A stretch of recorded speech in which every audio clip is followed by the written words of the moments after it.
இந்த ரெண்டும் சேர்ந்து ஒரு வெரைட்டி தான். ஒரு வெரைட்டி. இதுல ஒரு 40 குத்து, இதுல ஒரு 40 குத்து. ஓகே. ரெண்டாவது வலது கையை இப்படி மேல வச்சுக்கிட்டு. ஓகே. இது ஒரு 40 பாட். ஆமா, 40 வெரைட்டி ரெண்டு. மூணாவது, அதாவது இது முதல்ல பண்ண வெரைட்டி எதுக்குன்னா காற்று வந்து நல்லா பம்பிங் ஆகும், நல்லா ஒர்க் ஆகும். ஓகே. ரெண்டாவது வந்து முதுகு வலி இருக்கவே இருக்காது. ஏற்கனவே வலி இருந்தாலும் போயிடும், இனிமேல வர வேண்டிய வலியும் வராம போயிடும். சரி. ரெண்டு. ஓகே. மூணாவது பாருங்க, விரலுக்குள்ள விரலை நுழைச்சிக்கிட்டு இப்படி தேய்க்கிறது. எண்டு மட்டும் தான் கை இதாகணும்.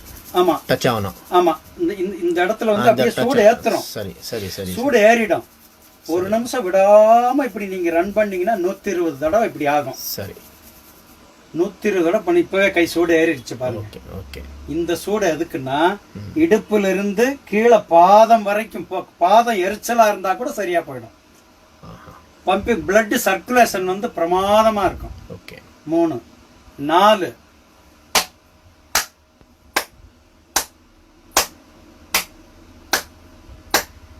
ஒரு நிமிஷம்.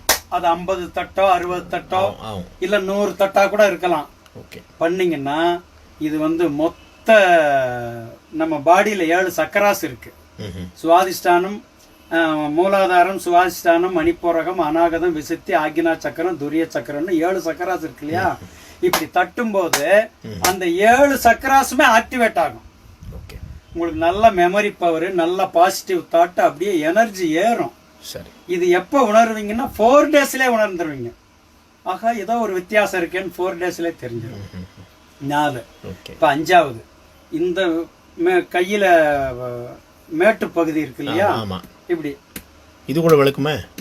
இதுவும் வலிக்கும். இது அற்புதமான பயிற்சி. இது வந்து ஒரு நிமிஷத்துக்கு நீங்க வந்து ஒரு 50-60 தட்டு தட்டுங்க. தட்டுனா ஜீரண உறுப்பு அட்டகாசமா ஜீரணமாகும். ஜீரணம் ரொம்ப நல்லா ஆகும்.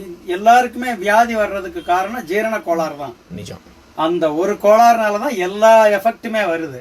ஆனா இப்படி நீங்க வந்து ஒரு 2-3 தடவை நாளைக்கு இந்த மாதிரி பண்ணிட்டீங்கன்னா ஜீரண உறுப்பு நல்ல ஸ்டாண்டர்ட் ஆயிடும். சாப்பிட பண்ணக்கூடாது. காலையில பாத்ரூம் போயிட்டு வந்து எம்டி ஸ்டமக்ல தாங்க பயிற்சியே பண்ணணும். ரொம்ப நல்லா இருக்கும். சரி சரி சரி சரி சரி. இப்ப 6வது பாருங்க, எப்படி வைக்கிறேன். கையை இப்படி வச்சுட்டு இப்படி தேய்க்கிறீங்க சைட்ல. சரி சரி சரி சரி சரி. இப்படி தேய்க்கிறீங்க இல்லையா? சரி. இப்படி தேய்க்கும் போது இந்த தோள்பட்டை வலிக்கவே வலிக்காது வாழ்நாள் முழுக்க. அதுல இருந்து இந்த கழுத்து வரைக்கும் எல்லாமே கிளியர் ஆயிடும். எல்லாம் கியூர் ஆயிடும். இந்த வயசு அவர் இருந்தா கூட முடியும். இது எப்ப வேணாலும் முடியும். 90 வயசு வரைக்கும் பண்ணிக்கிட்டே இருக்கலாம். அப்புறம் 7வது லாஸ்ட் பயிற்சி, கையை இப்படி நம்ம வச்சுக்கிறோம். இப்ப நம்ம கோவில்ல மணி ஆட்டுறோம் இல்லையா? அது மாதிரி இந்த மணிக்கட்டை இப்படி சுத்தும் போது என்ன ஆகுதுன்னா, இதுல வந்து ஒரு அரை நிமிஷம், இதுல ஒரு அரை நிமிஷம்.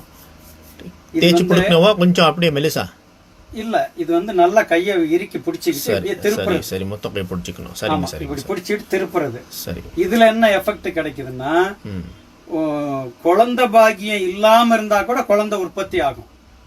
இதுல என்ன அப்படி எஃபெக்ட்னா, என்ன இது பிளட் கவுண்டிங் வந்து ஹெவியா கூடும்.